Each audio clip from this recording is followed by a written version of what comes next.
Growing up in a small town has its charms. Everyone knows each other, and the community feels like an extended family. But for someone like me, it often felt like a cage. My name is Emma, and I'm the middle child in a family of 6.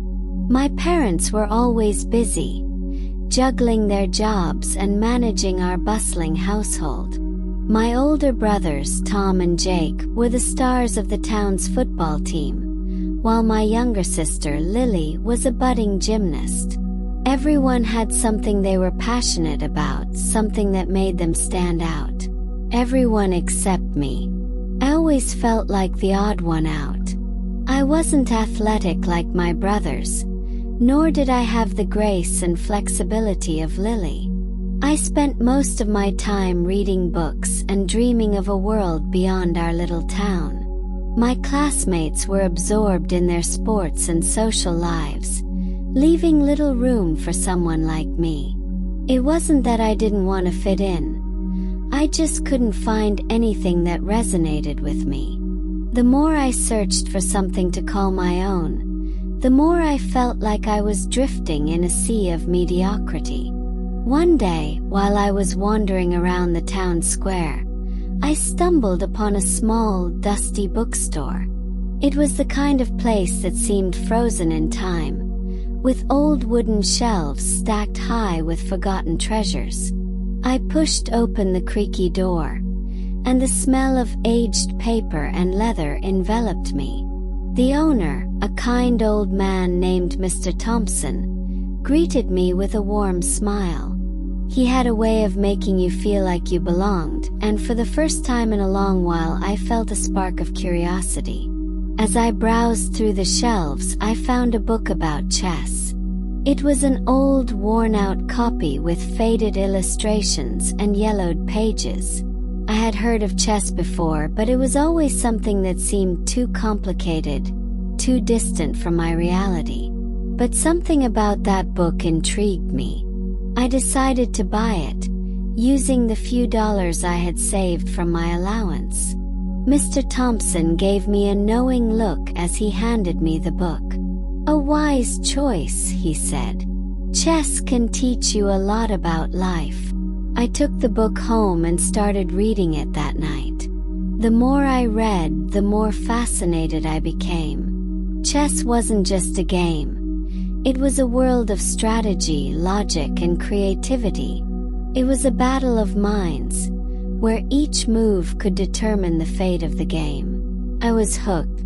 I spent hours studying the rules, the different pieces, and the famous games played by grandmasters. The more I learned, the more I wanted to play. But there was a problem. I didn't know anyone who played chess. Our town was small, and sports dominated the scene. Chess was seen as something for the intellectually elite, a game for people in big cities with fancy clubs. I felt a pang of disappointment, realizing that my newfound passion might be just another dream that couldn't take root in our little town. But then, an idea began to form in my mind. What if I could change that? What if I could bring chess to our town? I didn't know where to start, but I knew I had to try. I began by talking to my parents about my interest in chess. They were surprised but supportive. My dad even mentioned that he used to play chess in college. He offered to teach me the basics and play with me whenever he had time. It was a small step, but it was a start. I practiced with my dad every evening, and as I got better, I started to dream bigger. I wanted to share this passion with others, to create a space where people could learn and play chess together. One evening, as I was lying in bed, I remembered something I had read about the power of manifestation. The idea that you could bring your dreams to life by believing in them and taking action. Sounded like magic, but I was willing to try anything. I closed my eyes and visualized a chess school in our town. I imagined a bright, welcoming space filled with people of all ages learning and playing chess. I saw myself teaching kids and organizing tournaments. I felt the excitement and joy of sharing my passion with others. The next morning, I woke up with a renewed sense of purpose. I knew that manifestation alone wouldn't be enough. I had to take concrete steps to make my dream a reality. I started by talking to Mr. Thompson at the bookstore. He had become a sort of mentor to me, always encouraging my love for learning. I told him about my idea, and he listened patiently, nodding thoughtfully. When I finished, he smiled and said, "I think it's a wonderful idea, Emma, and I believe you can do it. Why don't we start by setting up a small chess club here in the bookstore?" I was ecstatic. It was a perfect starting point. Mr. Thompson helped me put up flyers around town, inviting people to join our chess club. I was nervous, unsure if anyone would show up. But to my surprise, a handful of people came to our first meeting.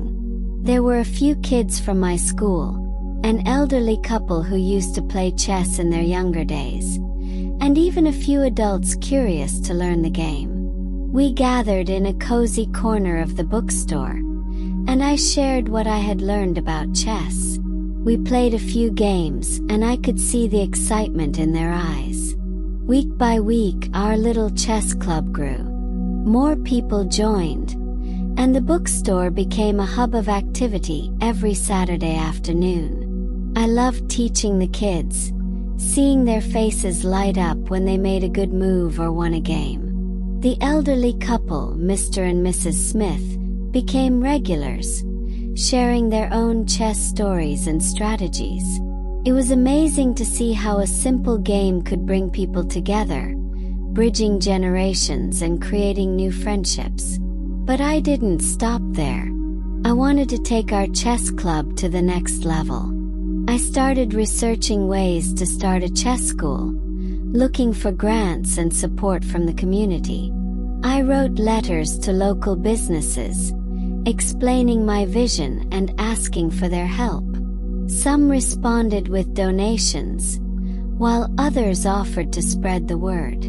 The local school agreed to let us use their gym for larger gatherings and tournaments. Slowly but surely, my dream was taking shape. One day, as I was organizing our first chess tournament, I received a letter from a well-known chess grandmaster, Alexei Petrov. He had heard about our club through a mutual friend and was impressed by our efforts. He offered to visit our town and give a workshop on chess. I couldn't believe it. Having a grandmaster visit our humble club was beyond my wildest dreams. I immediately wrote back, expressing my gratitude and excitement. The day of the workshop arrived, and the gym was packed with people.